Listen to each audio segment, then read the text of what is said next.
Hello everyone, Jai Hind. Let's start our today's session and I hope कि आप regularly आप इसे कर रहे होंगे। पहले हम जरा एक छोटा सा टेस्ट ले लें अपने प्रीवियस सेशन पे। तो जो हमारा पहला वर्ड आया है दैट इज अपैथी और साइनोनिम पूछा है। अपैथी का मतलब होता है लैक ऑफ फीलिंग, भावनाओं की कमी। इंटरेस्ट दिलचस्पी, इंथुजियाज्म उत्साह। इंडिफरेंस का मतलब होता है बेअसरी, किसी उस पर कोई असर नहीं होता, और अपैथी भी वही होता है। तो that is the same word synonym. Excitement का मतलब उत्साह होता है, ये आपको मालूम ही है। और अगला वर्ड है हमारे पास अपोक्लिप्स। अपोक्लिप्स का मतलब होता है दैवीय भविष्यवाणी की दुनिया कैसे खत्म होगी। इसका क्लोजेस्ट मीनिंग पूछा है। तो बिगनिंग तो एंटोनिम हो गया, शुरुआत। कैटास्ट्रॉफ का मतलब होता है विध्वंस, यानी वो भी खात्मे के ही दर्शाता है। क्रिएशन रचना, स्टेबिलिटी स्थिरता, यानी इसका साइनोनिम वर्ड होगा कैटास्ट्रॉफ। अगला वर्ड है अपीज। अपीज का मतलब होता है शांत करना। एंटोनिम पूछा है सैटिस्फाई संतुष्ट, काम शांत। एजिटेट भड़काना, यानी कि अपीज का जो एंटोनिम वर्ड होगा वो एजिटेट, और पैसिफाई को साइनोनिम वर्ड है।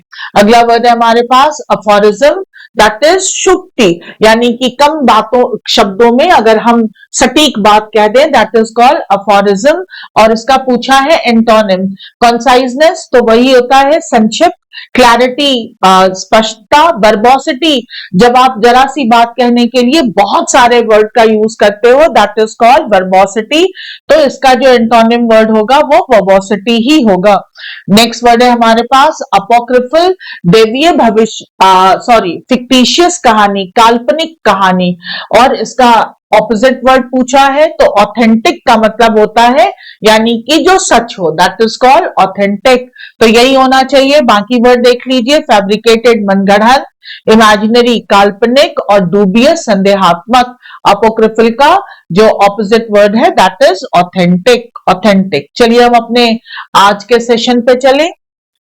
तो जो सबसे पहले हमारे पास वर्ड आया है वो आया है अप्रोबेशन।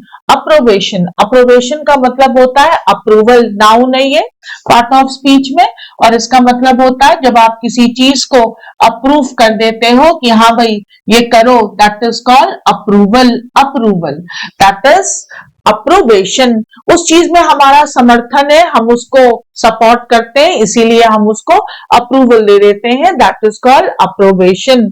अगला वर्ड है हमारे पास अप्रोप्रिएट।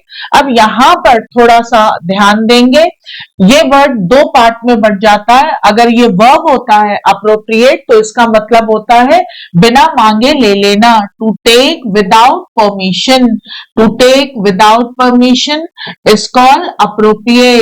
और इससे मिसअप्रोप्रिएट और एक्सप्रोप्रिएट भी बनता है, to take without permission. This is जैसे स्कूल में अगर बच्चे जाते हैं तो अपने दोस्तों का टिफिन मांगते नहीं है भाई, बिना मांगे ही खा लेते हैं। लेकिन अगर हम अप्रोप्रिएट को एडजेक्टिव की तरह यूज करें तब इसका मतलब होता है सुटेबल अप्रोप्रिएट। जैसे कहते हैं ना कि भाई अभी ये उचित समय नहीं है, that is called appropriate suitable. So याद रखेंगे, अगर वर्ब होगा तो टू टेक विदाउट परमिशन, और एडजेक्टिव होगा तो सुटेबल। अगला है हमारे पास एप्टीट्यूड नाउन है ये। हालांकि लोग आजकल बहुत वर्ड यूज करते हैं एटीट्यूड, और बहुत सारे क्या सारे ही जो टेस्ट होते हैं वो होते हैं aptitude. Aptitude is your learning ability. आप में किसी चीज को लर्न करने की कैसी क्षमता है, कितनी क्षमता है, दैट इज कॉल्ड एप्टीट्यूड। अलग अलग लोगों का अलग अलग चीजों में एप्टीट्यूड बहुत डिफरेंट होता है। Aptitude is learning ability. Arbiter is a जज जो चीजों को थोड़ा वे करता है। अ जज जो दो लोगों के बीच डिफरेंसेस को थोड़ा वे करेगा कि किसने गलत किसने सही किया। एक तरीके से इसे हम मध्यस्थ या इसे हम जज भी कह सकते हैं। आर्बिटर ये नाउन है हमारे पास। वर्ड्स देख लें, पहला वर्ड है हमारे पास approbation, that is approval. Appropriate दो है, वर्ब होगा तो बिना मांगे ले लेना, एडजेक्टिव होगा तो suitable. Aptitude is learning ability और आर्बिटर जज। आर्बिटर का मतलब होता है जज। अगला देखें हम हमारे पास और कौन से वर्ड हैं इस सेशन में। अब अभी हमने पढ़ा आर्बिटर, अब हमारे पास एक वर्ड आ गया है आर्बिट्रेरी। देखिए जो आर्बिटर है, जो जज है, उसकी उसकी मर्जी है, वो अपने हिसाब से डिसीजन लेगा। तो आर्बिट्रेरी एडजेक्टिव है और इसका मतलब होता है रैंडम, यानी आप कोई रूल फॉलो नहीं करते। आर्बिट्रेरी अगर आपका एटीट्यूड है तो दैट इज कॉल्ड आर्बिट्रेरी, यानी मनमाने ढंग से, random, without any sequence. The next word is arcane, that is adjective. Adjective और इसका मतलब होता है mysterious, known by a few, जो कुछ ही लोग जानते हैं, mysterious या known by few, इसे हम कहते हैं arcane. And the next word is archaic, ये भी adjective है, इसका मतलब होता है extremely old, या इसे हम कह सकते हैं ancient, that is called archaic.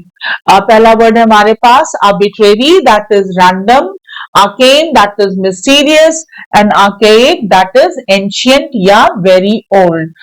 और फिर as usual आपके पास पहले वाले सेशन पे आपके पास सारे ये भी हैं, कर लीजिएगा। फिर इसे हम सॉल्व करेंगे कि हम कितना लर्न कर पाए हैं। और again and again I repeat one sentence, be wise and revise, तो सारे वर्ड रिवाइज करेंगे। थैंक यू, जय हिंद।